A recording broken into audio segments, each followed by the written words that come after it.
sort of stalemate in Ukraine? Because it seems the end game for them would be a stalemate in Ukraine, that Russia would suffer forever. Do you see that coming to Ukraine? If you're a boxer and you're in the ring with Mike Tyson during his prime, I'm sure sometime around the third round, maybe a minute into the third round, as Tyson's picking you apart, punching you, you're sitting there saying, oh, I hope this round ends. I hope for a stalemate. I hope for some. No, you're going to get knocked out. You're in the ring with Mike Tyson.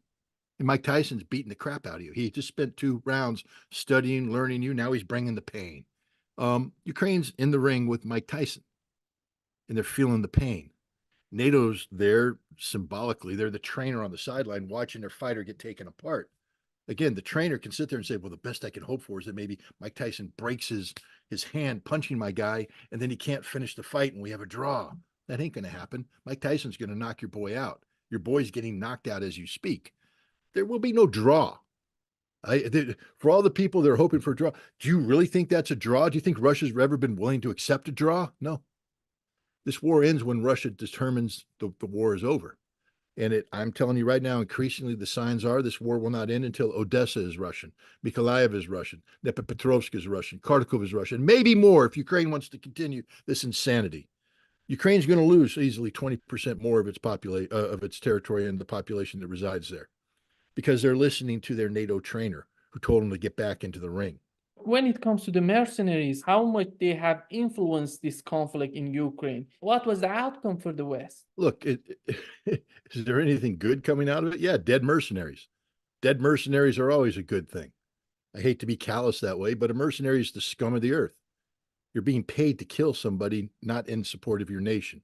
Don't tell me about the cause. If it was about the cause, you'd volunteer. But you're taking money to go and kill Russians in this case. So you're the scum of the earth. You stand for nothing. You don't stand for America. Take the damn flag off your shoulder. Stop pretending that you're American. Burn your passport because you're the scum of the earth. You take money to kill people. Okay, you're a murderer. That's it. Just a murderous scum. So what good comes out of mercenaries going to Ukraine? That they die. That's what's good about it. And hopefully they die in large numbers, huge quantities. But this isn't a cause like we saw with the Abraham Lincoln Brigade during the Spanish Civil War, where Americans went over to fight for a cause they believed in. What is the Ukrainian cause? If it's anti-Russian, then it's not a Ukrainian cause. That just means that you're prejudiced against Russians, and you just want to kill Russians, and you kill Russians wherever you could. Do you support Banderism? Are you a racist? Are you a Nazi? Well, then again, that goes in line with the kind of mental capacity that's required to be a mercenary. It means you're not a human being. You're scum. I hope you die soon. This isn't a cause. This isn't something to rally around. Did they have an impact? I think in the summer of 2022, they did have an impact. They stepped in at a time when the Ukrainian army had been eviscerated by the Russians. Everybody talks about the peace negotiations. Why do you think Ukraine went to the peace table so early on? Because the Russians were destroying their army, wiping them out. Yes, the Ukrainians are doing a flexible defense. Yes, Russian forces penetrated too deep sometimes without adequate security. Convoys were cut off and killed. But the Ukrainians were being wiped off the map. Talk to the Ukrainian soldiers about May, June, and the desperate straits they were in. It was only the injection of $48 billion of U.S. military aid and a couple $1 billion from the Europeans, and the arrival of tens of thousands of mercenaries who were able to form units that were able to be deployed on the battlefield and used in support of this operation, this counteroffensive, along with other Ukrainian units. But the mercenaries took the lead in this counteroffensive. Now, they all died, and so did the Ukrainian army. That's why they had to rebuild them. But now it became positional warfare, and mercenaries started to realize that war is hell. It's not a lark. It's not a game. Getting hit by Russian artillery over and over and over again with no hope of surviving became something that fewer mercenaries wanted to participate in. And today, I think you see there's fewer mercenaries on the battlefield. They are deployed in areas where you have Ukrainian nationalist units, Azov Battalion, the Nazis, because they are like-minded. They're criminal elements. But fewer and fewer people are willing to go off and volunteer sign up for what is in all essence a death sentence. But no, mercenaries haven't had a meaningful impact on this battlefield except extending the conflict. And the only thing good about it, as I said before, is that for every mercenary that signs up, hopefully that's just one more dead mercenary. The world doesn't need mercenaries. The world doesn't need mercenaries. The world should condemn mercenaries. Nobody should weep over the death of a mercenary because they are people without a state. They have said, I am not. I get tired of saying a Brazilian mercenary. Really? A Brazilian mercenary? He's not a Brazilian. He's a mercenary. He's taking money to kill Russians. Is that the official policy of Brazil? Then send your own troops who took an oath to Brazil saying, we are defending Brazil's interests by going to Ukraine and fighting the Russians. But don't call them a Brazilian mercenary. They're stateless. They don't belong to Brazil anymore. They're the scum of the earth. Don't call them American mercenaries. They're stateless. They're not Americans. Americans take an oath to their country, wear the flag, get paid by the American taxpayer, support the Constitution. You don't go over there as an individual to get paid to wage war on behalf of a non-American entity like Ukraine, especially one that has embraced the ideology of Stepan Bandera. Mercenaries have no state. They're stateless scum. And when they die, nobody should shed a tear. The other thing that Putin said during this interview was they have to denazify Ukraine. And denazification in the eyes of Putin was all about the law in the constitution of Ukraine. What's your take on this? Well, first of all, let's just start off. It's not in the eyes of Putin. Putin is a Russian president. He's the executive of the Russian nation. So say in the eyes of the Russian government, or you can even say in the eyes of the Russian people, the Russian nation. I think it's wrong to personify this and say that Putin is the one. He of course, was the mouthpiece. He was the voice that you heard. But when Putin speaks, he's not speaking as Putin. He's speaking as the leader of Russia, the Russian government, the Russian people. And if you understand that, then you understand how strongly your next words resonate, that it's about law. Russia's a nation of laws. This isn't about individual retribution. This isn't about personal revenge. This isn't about Vladimir Putin having a grudge against somebody. This is about the Russian nation, a nation whose history and heritage says that the existence of a Nazi regime in Ukraine is not only a historical affront, but it cannot be allowed to exist. It represents an existential question of survival, not just for Russia, but for the entire world. This is an evil that should have been stamped out in 1945, never to raise its head again, but here it is, fostered by the West. So there will be denazification. Morally, it has to happen. The ideology of Stepan Bandera can never again be allowed to resonate forth from Ukrainian soil. It may exist in diaspora, in Canada, here in the United States, as I've said over and over again, in Ellenville, they have a statue to this scum of the earth, Stepan Bandera and his compatriots. So his memory may live on. They're just like racism today lives on in the homes of the few Ku Klux Klans members who hide amongst society. But we don't tolerate the racism here. We don't, I mean, it exists, but we don't officially tolerate it. Russia's not going to tolerate the continuation of this. Banderism must be eradicated legally. It must be made illegal. There must be changes in the Ukrainian constitution that ban this, that outlaw, just like the Germans did with Adolf Hitler, outlaw statues, outlaw commemorations. How many Adolf Hitler Strasses do you see? Has Berlin turned their main street into Adolf Hitler Strasse? No. Why? It's illegal. In Nuremberg, have they resurrected a statue of Adolf Hitler where people come in and lay flowers every year to commemorate his death? No. Why? It's illegal. Why? Because the Germans have decided that Adolf Hitler's ideology, the Nazi ideology, is not tolerable. It's incompatible with Germany, and they've outlawed it. And that's the future of Ukraine. Ukraine will have to pass laws, will have to pass a constitution that says that Banderism is outlawed, not tolerated. And if the current makeup of Ukrainian government doesn't want to do that, then Russia will find one that will. And that's how you denazify. You terminate the current government that has breathed life into Banderist ideology, and you replace it with a government that will make the changes necessary to outlaw and condemn and eradicate Banderism. That's denazification. Plus, you hunt down and kill everybody in the right sector in Sloboda and the other neo-Nazi Azov who have committed these horrible crimes. Now, Russia won't kill them because Russia, of course, is a law-abiding nation, has done away with the death penalty. But they will arrest them. They will put them on trial, and if they're found guilty, they will pay the requisite penalty, probably 2+ decades in prison.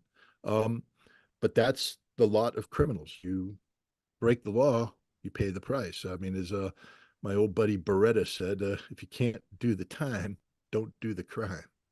Putin said that in the eyes of the US elites, China is the biggest enemy of the US. In your opinion, if that's the case, why they started this war with Russia in Ukraine if China is the biggest enemy of the United States in the eyes of the US elites? Well, first of all, Putin's 100% correct. And one of the US elites who reflects the notion that China is the biggest threat is Tucker Carlson, who views China as a bigger threat than Russia. So Putin was simply calling Tucker Carlson out on on his own ideology. The way the United States squares this problem is by saying that Russia is little more than a military power. That when you eliminate the Russian army and you stop focusing on Russian nuclear weapons, there is no Russia from the standpoint of these American experts. It's, as they said, a gas station masquerading as a nation. Now, this is as ignorant as the day is long. This is why I always tell people, look, if you're a reporter, if you're somebody who follows geopolitics and economics, you belong at the St. Petersburg International Economic Forum in June. It's the most important economic forum out there. It swamps Davos in terms of relevance. Davos is just a bunch of stupid rich people fantasizing about a world that doesn't exist. The St. Petersburg International Economic Forum is about reality. It's where Russia is making linkage with the rest of the world, and that linkage is succeeding, including China, including India, including others. The other place you need to be this year is in Kazan in October when Russia hosts the BRICS summit, and you're going to see a transformation of geopolitical reality. This is real, and Russia is a leader in both of these efforts. So I think the people who say that Russia is nothing, they don't know Russia, but Russia doesn't care. That's the beauty of it anymore. Russia's going to hold the St. Petersburg International Economic Forum, and with or without you, and the BRICS summit's going to happen with or without the West, and it's going to be a success regardless of what the West does. But the West dismisses Russia, and they focus on China because they focus on China's growing economic clout. The West doesn't talk about a military confrontation with China. They talk about, this economic conflict. And they don't like to say that we're against China. We just want to de-risk ourselves. We don't want to be prisoner to Chinese-controlled supply chains, et cetera. But we don't have a counter strategy. One thing I point out about China is that they've had since I think around 2013 something called the Belts and Roads Initiative, where they've poured in $7 to $10 trillion. That's with a T, $1 trillion into global infrastructure development. The United States, in comparison, has no counterpart. And what we've tried to produce, we measure in terms of hundreds of billions of dollars, but it doesn't come close to what the Chinese have done. We are so far behind the power curve on this one, it's not funny. We can't catch up. So what we try to do, and we also recognize that if Russia and China make common cause economically, that we're sort of in a bind. So we're trying to drive a divide between Russia and China. And in some ways, you could see that Tucker Carlson was trying to do that as well, trying to promote to Putin the idea that China was a problem, something to be feared. And Putin countered that by saying, no, we don't buy into that. China's our neighbor. You don't get to pick your neighbors. So China's a reality that we have to live with and prosper with. And so we do that. You don't need, it doesn't take a rocket scientist to point out the differences between Russia and China.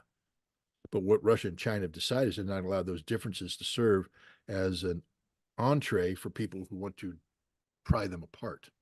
They're coming together largely because of the policies of the West. But the West, we were arrogant, and after the collapse of the Soviet Union, to say that we were the world's sole remaining superpower, that there was no power capable of standing up to us militarily.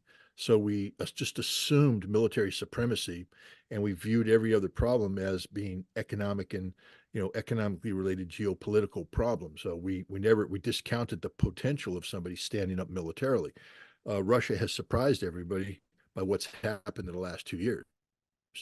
It's causing the West to realize that this gas station disguised as a nation that has this very large and capable military, um, has to be considered. But one of the ways they're trying to focus on Russia right now is to drive a wedge between Russia and China. And Tucker Carlson was trying to do that, and you see everybody in the West is trying to do that today as well. But it's not going to work. BRICS, spell it out, baby. Brazil, Russia, India, China, South Africa. Now we can add Egypt. We can add Iran, Saudi Arabia, Ethiopia, United Arab Emirates. You know what's not in there? Europe or the United States. They're not part of BRICS. Maybe they will be in the future, but not now, because BRICS is the counter to the G7, to NATO, to an American unipolar world. How do you see this war in Ukraine influencing the China's point of view on the geopolitical issues? Because they cut a deal between Iran and Saudi Arabia. It worked out for them in terms of this conflict in the Black Sea. China before that was mostly focused on their economy. Right now, it seems that they're changing their attitude. Do you see these changing coming for China more and more? Well, I do see China trying to capitalize on its economic strengths, to become a more relevant player in terms of geopolitics, global geopolitics. What China's not going to do is replace the United States as a military hegemon. You're not going to see Chinese fleets sailing around the world threatening to bomb people. China's about economic development, about good relations, normalized relations within the framework of law. I see China stepping in more and more to play this role. It's a it's a natural role for China to play. Um, what they did with Saudi Arabia and Iran was very forward looking, and not only in terms of the Middle East, but in terms of again, let's just look at the expanded BRICS. I think if we say that the world right now, the global economic engine is fueled by oil and gas, and it is. Um, let's look at the new BRICS. Russia, one of the largest oil producers in the world. Um, Saudi Arabia, Iran, United Arab Emirates, large oil producers. India, China, huge oil consumers. Um, so and Brazil and South Africa, Ethiopia, developing nations that need access, to energy. This is a relationship that becomes it's self-contained, it's self-sustainable. It doesn't need the United States, it doesn't need Europe, and it's going to expand in that way too. You're going to attach people that consume energy, produce energy, and you have this symbiosis taking place. It's a beautiful thing to behold, especially if you're against American hegemony. You look at the American imperialists going, we don't like this because the world is developing and growing in a way that doesn't involve us. We're not in control. We're not profiting from this. Um, and China is taking the lead in that. I think that's China's role. I don't think you can set an international table and not invite China. And look, that's what the United States has tried to do in the Pacific. If you look at the Trans-Pacific Partnership that failed, Donald Trump pulled out of it. It was all about setting an international table in the Pacific, but excluding China. It didn't work. China's now set a table that doesn't include the United States or Canada because they say, we don't want you. You're a disruptive force. I mean, the United States has become that mad uncle that you don't want coming to your table at Thanksgiving because he's going to come in here smelling of alcohol and he's going to swear at people and get sick and disrupt the whole meal. So it's like, no, we don't invite you anymore. We want a table full of people that want to enjoy each other's company. When the United States learns how to clean up and behave, maybe they'll invite us to the table. But until then, we're just going to be on the outside, being that relative that everybody's ashamed of, because there's a lot to be ashamed of the United States today and how we behave on the global stage. There is a moment in this interview, he's asking about BRICS and G7, who's in favor of BRICS, who's in favor of G7, and Putin comes to a conclusion that these are something like two parts of the human brain. Despite all of their differences, they have to work with each other to have a better future, to have a prosperous future. Do you see this coming to the US foreign policy? Is there any hope that they're changing their policy, considering cooperation and compromise? No, there's no hope for the United States in the near future. We have a certain political and economic elite that are tied to the past. They don't want to divorce themselves from the past. In order to get to that point, you have to have people willing to cut ties with the past, to say that we're no longer going to behave as if we are the global hegemon. We have to recognize, the new reality, and we have to adapt to this new reality. Right now, we don't have people that are capable of doing that, especially here in a presidential election cycle. Um, you know, Joe Biden can't say everything I've stood for my entire life is wrong. Therefore, trust me to lead us into this bold new future where America is no longer the dominant power, that we're going to have to sit down and treat people as equals. You remember, we live in an America that still is overwhelmingly imbued with the USA, chest thumping, we're number one attitude. And I'm proud to be an American. I love being an American. I wouldn't want to be anything else besides an American. But I've also traveled the world enough to know that we're not number one, especially think of the arrogance of that. I mean, you live in Brazil right now. Could you imagine if I came to Brazil and came off the airplane, every Brazilian I ran to, I went, USA, baby, number one. Brazil, quaint little country. Thank you very much. How are you little Brazilian people doing? The Brazilian people are going to go, you're an asshole, which is right. Well, that's how America relates with the world right now. We don't treat anybody with respect. When we get off the airplane, we're expecting everybody to bow before us and treat us as the Americans, the exceptional nation, the indispensable nation. But I would imagine that Brazilians can go to sleep at night, not losing too much sleep worrying about America. I think Brazil's a big country. They have their own problems, they have their own issues.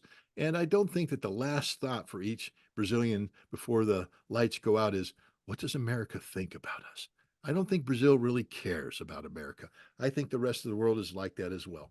Now, if America wants to interact with Brazil, maybe the Brazilians can go to bed night saying, wow, I wonder what the Americans want to talk about. I look forward to that conversation. But then they move on to the rest of America. The world doesn't gravitate around America. We're not the center of gravity around which everything, we're not the sun around which everything rotates. We're part of the people that rotate around this center of gravity called humanity. We're one of humanity. And until we recognize that, our policies won't reflect anything. We're going to be continue to be trapped in the policies of the past. We have to purge from existence, and I don't mean violently, I'm just talking about politically, um, everybody who's linked to past practices, because past practices are founded in arrogance, and America has to stop being arrogant. We have to start being, pragmatic, realistic.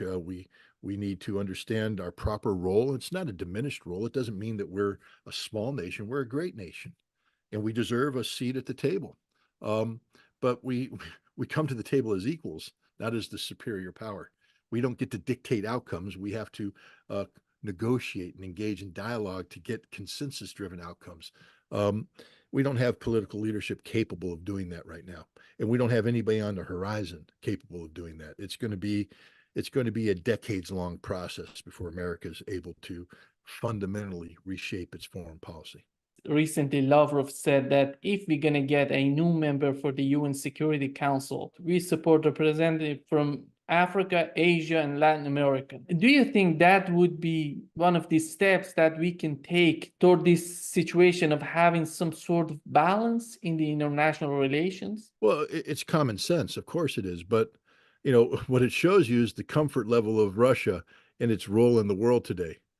Russia looks at the Security Council right now, the 5 permanent members, and they see the United States, Great Britain, France. Look at those 3 victors of the Second World War, but really only one's a great nation. France and Great Britain are just a joke, literal a joke.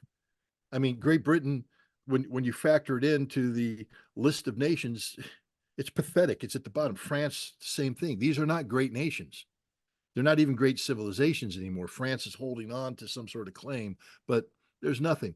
The British Empire, a thing of the past. Great Britain, the Commonwealth, just a crumbling edifice of nothingness. Um, then you have Russia and China, and they're looking at each other going, we're doing okay. We're sort of confident in where we stand today. We got BRICS, we got the Shanghai Cooperation Organization. Russia's got great relations with Africa. They don't fear Africa. Russia is capable of having good relations with South America. They don't fear Venezuela. They don't fear Brazil. They don't fear. They're comfortable with these people as equals, as equals. That's the thing. And the Chinese, they're just basically saying the whole world is our oyster, economic oyster. We'll deal with everybody. Bring more to the table. We can handle this because we're China. We have an economy that's growing, booming. We're comfortable with this. The United States isn't comfortable because right now we can control the Security Council because we can control these two little pathetic puppies that are there, France and the United Kingdom. If you bring in another Security Council member that, there's talk of, Germany. Why would you let Germany in? They were defeated World War II power, so they should never be given a seat at the table, just like Japan. But even if they did come in, it's a failing economy.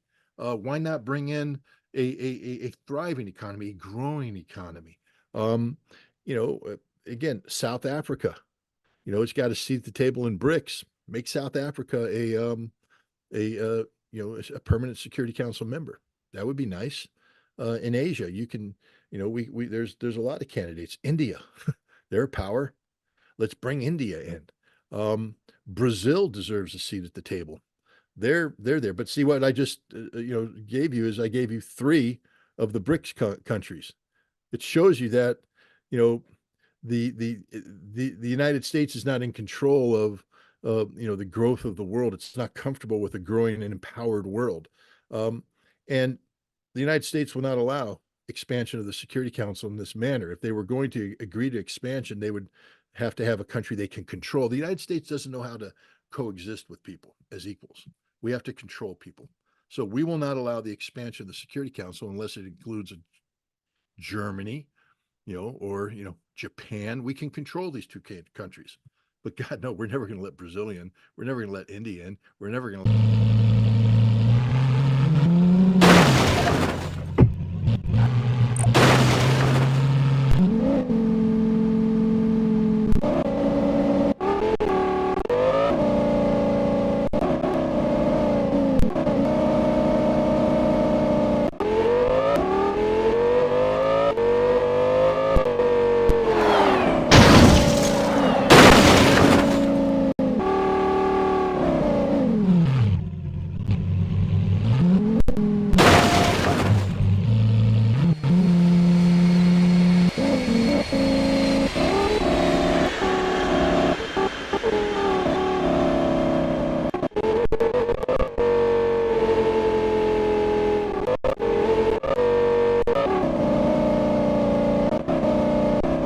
It is a speed limit enforcement of 100 kilometers ahead of about 200 meters.